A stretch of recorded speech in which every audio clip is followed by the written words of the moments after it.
Hey guys, in this video, I'll show you our exact client onboarding system that we use in our business and that we've helped implement in over 50 different companies. Using this process, over 1,000 clients have been onboarded across different business models and across different business niches. My name is Tony and I run a 10-person operations and automations company called OpsKings, where we help 7- and 8-figure businesses streamline their fulfillment. By the end of this video, you'll be able to see our exact process and download the template so you can implement it in your business.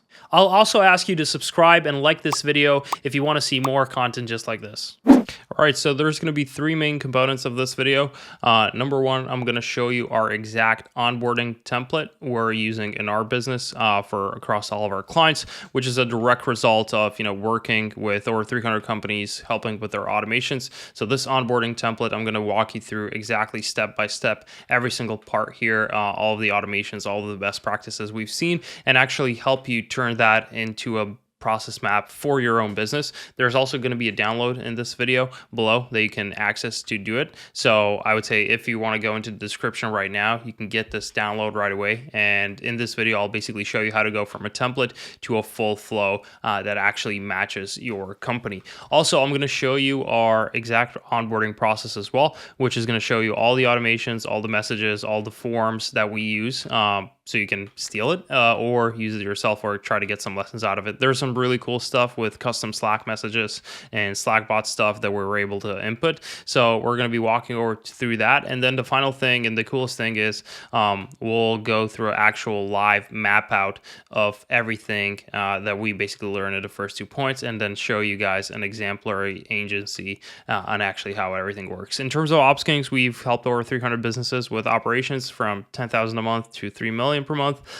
You might recognize some of the logos here or some of the faces, but we basically help companies, take their company from an operational mess and structure their process, figure out what are the opportunities for improvement, and then turn that process into an automated machine, removing all of the tedious tasks from it. So without any further ado, let's actually get into the template itself. So onboarding template, it really has two main components. One, it has the orange blocks, which show all the automations that we usually recommend that people add into their onboarding process, and it show all the white boxes, basically show all the manual stuff that is happening in the onboarding template.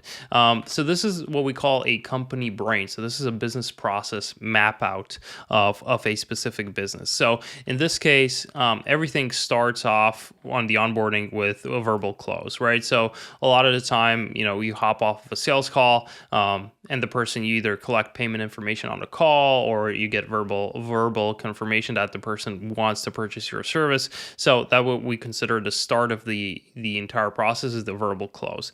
We're big fans, and this is probably going to be contradictory to a lot of people, we're big fans of filling out kickoff forms instead of a contract or a payment to trigger the entire onboarding, because it allows us to stay in charge and basically own the process and the decision making. When does onboarding actually start? So the kickoff form is something I'll show you in our actual onboarding process, which we fill out.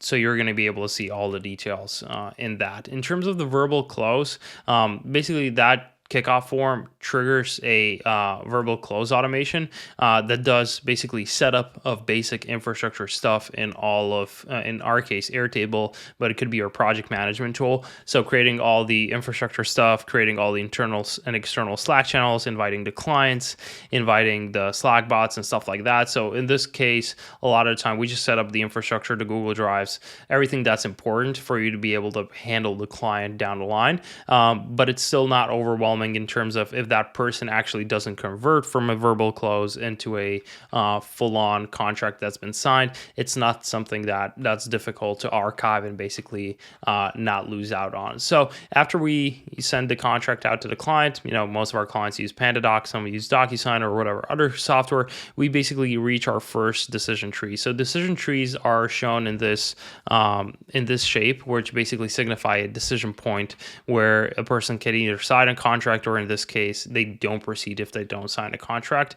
We're big fans of doing manual follow-ups after the contract's been sent out, especially if you're doing a high-ticket service. I would definitely recommend on doing manual follow-ups in the first place before you actually figure out what is the full sales process. So then we have a contract sign automation, which basically watches the contract that's been sent out. And basically, as soon as it's sent out and signed, it updates the status in our project management tool to contract signed, and that triggers its own set of automations, notifications internally to the team to basically let everyone know that the contract has been signed. But the whole onboarding doesn't actually start until we get a first invoice paid. So in this case, this is another decision tree where we're just basically looking at, is the first invoice paid? And if the case it is, it actually then triggers a payment automation, which then updates the payment in the invoices table, basically grabs the payment and then updates the status of the client as well to be paid, notifies the leadership team, notifies everyone else who's responsible, and then creates the rest of the architecture and the rest of the infrastructure that's required in the team. So like that could be the Google Drive folders, shared folders, other, automation tasks that need to happen. Those all happen after the first invoice has been paid. After that's the case, that usually triggers out some sort of a onboarding message to go out as well. So in our case, it sends out a client Slack invitation, and then we do all of the communication with the client through Slack. So that's usually the next point, which is a blocker point for a lot of people in onboarding, is getting the client to actually fill out the onboarding form. So in this case, this is another decision tree that's sort of stopping from the entire flow from moving forward. So that's why we want to make sure that we're actually able to get to this point as soon as possible so we can move the client forward to actually continue with the onboarding. So after the client fills out the onboarding form, there's again an automation to basically track all of that, which just updates the client and then lets everyone else know that the client has filled out the onboarding form. A lot of the times companies might generate some sort of an onboarding or strategy doc, which basically take all of the information from the onboarding form and put it in some sort of a template to be able to actually create, a strategy, something that the team can use to actually have some context on the client and have the information from the onboarding form actually be structured. So once that's completed, there's a couple of things that happen here. So some of our clients have what they call pre-called deliverables. So these are things that they want to get prepared before they actually have an onboarding call. So oftentimes this sort of process happens in parallel. So in the process of after the onboarding form is filled, we are basically waiting for the client to book in their onboarding call. And meanwhile, we're getting done with any pre-called deliverables.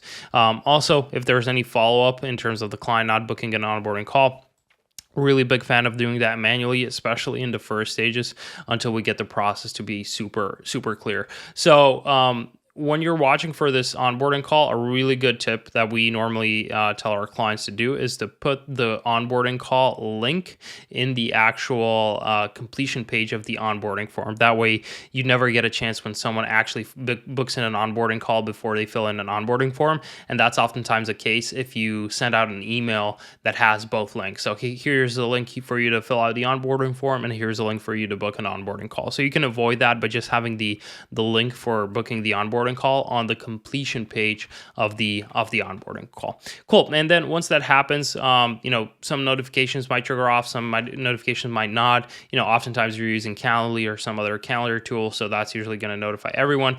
Then you're going to have your onboarding call in which you would define basically all of the next steps that need to happen, and then set up any sort of required manual setup tasks that need to happen for that client. And then in our case, we're big fans of creating pipelines for all of the deliverables. So at that point, that would create the first pipeline tasks, and we would be nearing the end of the onboarding completion. Again, when it comes to this onboarding template, the goal here is to just understand what are the key decision trees that are stopping the onboarding from moving forward. So signing the contract, paying the invoice, filling out the onboarding form, booking the onboarding call. So those are the only things that are actually blocking the progression of the entire flow. And we want to make sure that we understand when those things are happening, and we're building automation around it to facilitate facilitate the speed of transitioning from one blockage point to another blockage point to be as fast as possible. That really allows us to, in our case, have what we have is a 14-minute record,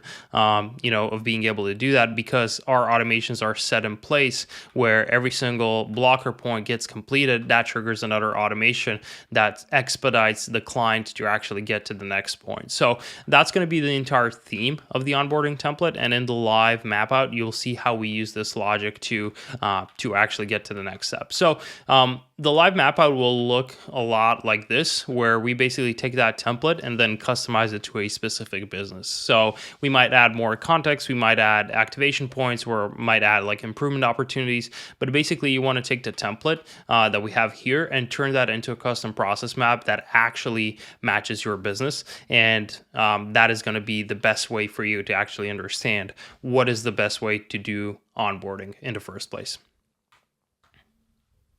All right, so now that you've seen the process map, you understand what is the first step to do. Now we're going to show you our exact process and really show you the visuals of what's actually happening behind the scenes. A couple of things to note is that for sure, you do not need to be having this much automation in your onboarding process in the beginning. 100%, because our process actually was pretty manual until we were 6, 7, 8 months into the business, because by that time we've done enough reps and actually confirmed the process itself before deciding to automate it. So if this is your first go at trying to, create a structured onboarding process, I would highly encourage you to forget about automation in the first couple of months that you're going to be using it. Because through the reps of you actually bringing in clients and through the reps of clients going through your onboarding process, you're going to figure out the small details that need to be tweaked and the small details that need to be changed before actually making this decision to automate it. So you'll see some advanced automations on our side that I'm still going to show you just so you can see what the end result can be. And you'll see some advanced Slack messages and block kits and stuff like that. I would say definitely take that in as a motivation to sort of see what's possible. But in the beginning, really what I want you to focus on is the actual flow of the onboarding and the flow of information itself. All right, so as I mentioned, our onboarding process starts off with a kickoff form. So the same thing as in the template, our kickoff form has some very basic information that we're just using to standardize the information that's going to be used across all automations. So that's really getting the company name right, to basically that's being used to auto-generate Slack channels, making sure we have the right contact email. And again, the reasoning behind using a kickoff form instead of relying on a contract or like an external payment to trigger all of the automations is because you actually get to pick the inputs of the company name, of the contact email, of the other email addresses that you want to have in Slack, instead of relying on, making sure that the client uses the right spelling on the company name, maybe to have a legal name that's different from their actual brand name that you want to use for Slack. Maybe they use a different email than they actually want to use for Slack. So this really gives you control into actually picking out the inputs that you're going to be using for every single other thing in the automations and in the onboarding process. So typical stuff: company name, contact email, Slack invite number 2. If there's multiple people that the person mentioned that they want to have in Slack, we add all the other email addresses, and this is a conditional field. So if you add number 2, it also pops up another number 3, and so forth and so on. Any sort of other accesses that we know that we need to get. So, we might add the stuff that the sales reps were able to basically figure out on the call. You might want to add stuff like that just so we can reference it later. Then we pick out what sort of offer we're doing, just so if there's different onboarding flows for different offers in your company, you also want to standardize and understand what sort of onboarding flow you want to trigger. So that's why you pick out the offer. So then we pick out our 2 team members. So one is an ops manager and an automation owner. An ops manager who's going to be headlining all of the onboarding is required. So that's where we basically pick out who's going to be the person managing, and that's going to decide who's going to get added into the Slack channels. And then automation owner, this is optional because automation in our case basically kicks in week 2.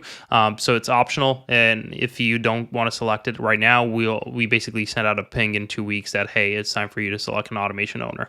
Assumed first payment date: if the person said, hey, I'm paying this today, awesome, you put it in today. If they say like, hey, I'm waiting for some invoices to clear, you can put this to be later and then generate follow-ups based on that. Amount per payment, and then payment type.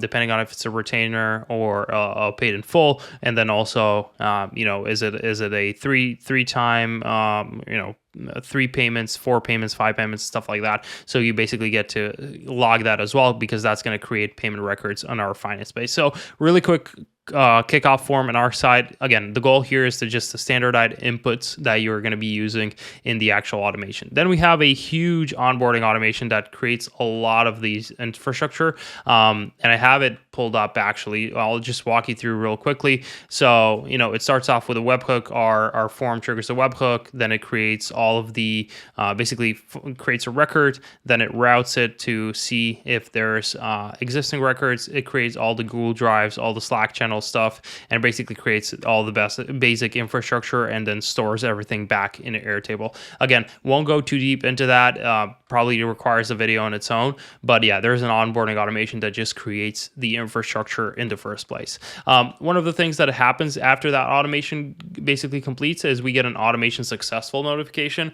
I'm a big fan of having this sort of notification, because we then know then this automation has actually triggered successfully. All of the channels have been created, all of the emails have been sent out and stuff like that. So it just gives you a double confirmation that the automation actually triggered and everything went well. And then the next thing that we're waiting on is for the client to join Slack. Once the client actually joins Slack, we're again have an automation to track, to tell to us that the client has joined Slack, and basically tags our team member who's responsible for onboarding them to basically do the next things that are required, and actually say hi to the client in the external channel. And then it automatically sends out this welcome message, and this is a custom Slack block kit message.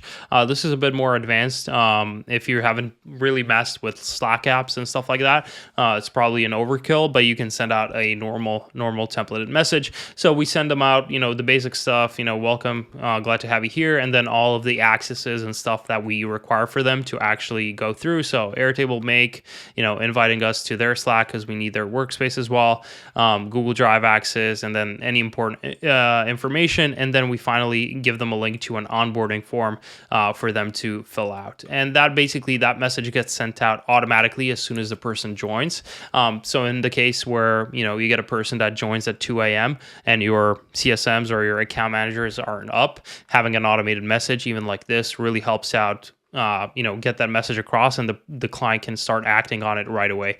And then we get into our onboarding form. Our onboarding form, again, pretty typical, company name, website, founders' names, and then some stuff about process and stuff like that. So this is going to be varying differently depending on what sort of business you have, but pretty typical from our perspective.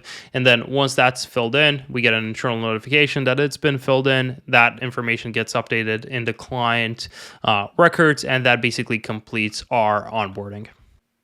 All right, so now that you've seen how our process works and with a lot of, advanced automation and advanced workflows, I'm going to try to simplify it as much as possible and actually map out an onboarding process for a web development agency from A to Z using the template that you can download, and actually show you how to work the template so you can do this in your business yourself. All right, so taking this onboarding template, I was able to whip up an example of an onboarding process for a web development agency that is completely manual. So the way the process works is the first thing, as always, starts off with a verbal close. They do a manual contract send, and then there's 2 back-to-back decision trees. So once getting the client to sign, and they also basically have a payment integration with their contract software, so they're using a double confirmation of signed and paid before actually doing everything manually, because in this case they're doing stuff manually, so it's for them it makes sense to actually get the client to pay them before creating anything else manually. So they create the Slack channels, invite team members, they set up a Google Drive for all the assets, they send out an onboarding email with the invitation to Slack and the link to the Google Drives, and then they also assign onboarding tasks tasks, whichever need to happen. They invite this client to the Slack manually, and then once the client joins Slack, they actually send out a video welcome message to welcome the client into the channel and basically tell them next steps. If they haven't filled out a onboarding form before, basically they're waiting for the client to fill out an onboarding form. They also put the onboarding call booking link on the completion page of that onboarding form, and then once both of those things are completed, they basically prepare a strategy based on the responses they've gotten from the onboarding form, and then they basically do an onboarding call to make sure they get strategy approval from the client. If they get strategy approval from the client, they can start production. If not, they make some edits and basically get it approved again. And this is a simple process of a make pretend web development agency that uses this template effectively.